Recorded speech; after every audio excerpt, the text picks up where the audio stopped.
trailer trash, worthless, you're a loser, ugly, you're a failure. You've never amounted to anything, and you'll never amount to anything. You're just trailer trash, and we want nothing more to do with you. We'll never help you again, ever. Have you ever heard those lines as an author or a writer? These lines typically come from people you know, like your family. Your friends honestly should never say this to you, and the fans of your books and writing should never say this to you. The latter should support you no matter what because they want to read more of your writing. I mean, there are some things that shouldn't be supported. If you're a criminal or a fraudster, maybe they shouldn't support that. But even addicts get better support than writers during certain parts of their careers. After all, you'd never tell an addict that they're a loser or that they make bad choices and will always make bad choices. No, you tell the person suffering from substance abuse disorder that you love them. You're here for them, but maybe they need to think about getting treatment. The reason I bring up substance use disorder is that that's how I felt like I was being treated and talked to. Like I was some gutter trash strung out on some illicit substance, and they've decided that the tough love approach would be best to get me to straighten up and fly right and get into treatment and whatever, what have you. I'm not a drug addict, by the way. In fact, I just gave up smoking. I've been smoke-free for almost 1.5 years. More recently, I've also lost 20 pounds. So I'm getting my weight back in check after gaining 50 pounds from not smoking.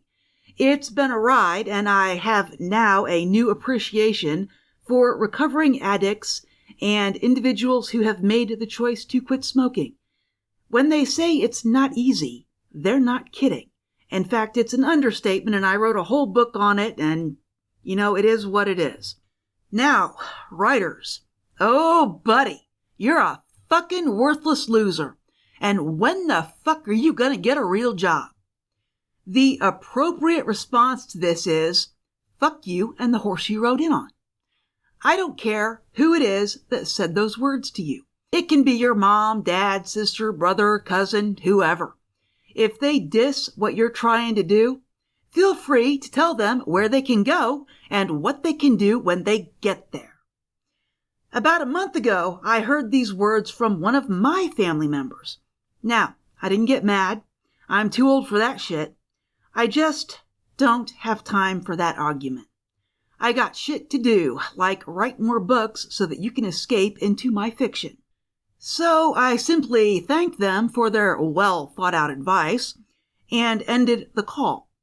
I haven't spoken to that individual since, and I won't. That's some toxic shit right there, but I'm done with them. Here's the thing.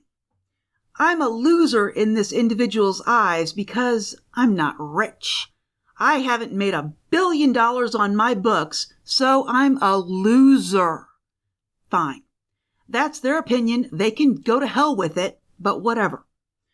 Oh, and they're no longer going to help me with anything. Now that one is funny. Despite my loserness, I haven't asked any of them for help in 20 years. I pay my own way. That's right. I pay bills with the money I earn writing. I don't have another job. This is what I do for a living. Some would call that being a success. I don't need to do something else. Not yet, anyway. With these prices, it's getting kind of hairy. But that's something to be reevaluated monthly. So far, despite the gimme corporations and the price hikers, I'm hanging in there. So, what do you do with crap like that? First off, take a deep breath. Don't get angry. Their insults are not a reflection of you, but a reflection of themselves. They might as well be calling themselves a loser and worthless. But whatever you do, get off the phone. Try to be polite It is family most of the time. But if they want to continue, say goodbye and end that call, or stop texting and turn off the notifications. If it gets bad enough, you may want to block them. I even went so far as to eliminate this individual from seeing anything and everything on my social media feeds. I don't need the drama. I got enough going on. Like the place I'm living just got sold for the 3rd time in 3 years. And this time it's bad. I am part of the group of people whose mobile home communities are being bought out by investors. And this time I think it's a hedge fund. We're in trouble. And I'm having to fight them to pay rent. You heard that right.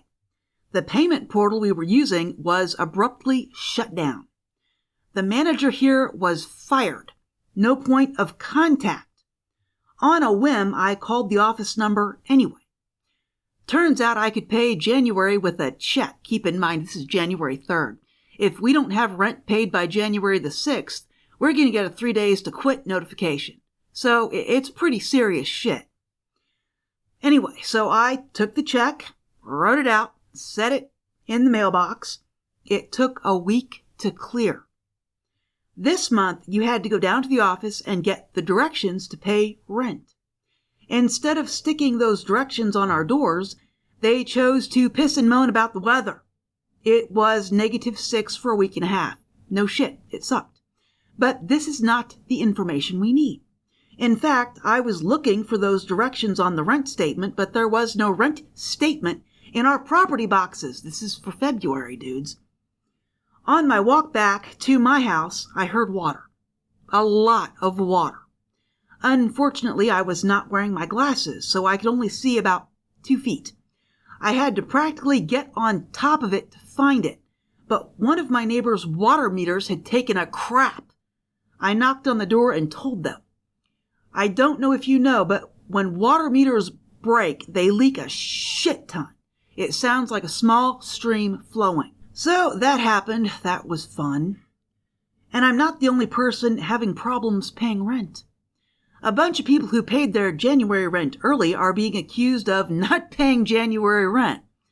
Remember, our payment portal changed, and it changed suddenly on December 28th with 0 notification. So anyone who paid using the old portal is being told that they failed to pay January's rent. I was upset that I hadn't paid mine early, but if I had, I'd be dealing with that too.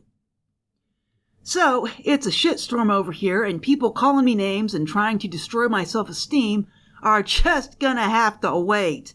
I don't have time for it. And truthfully, if you're going through any of this, or anything like this, you don't have time for it either. Block them and forget about it. Keep doing what you're doing. Eventually it's gonna work. And the naysayers are gonna try and get back into your life. And you're gonna say, hey, you weren't with me when I was working my way up. You will not be with me now that I've made it. Get lost.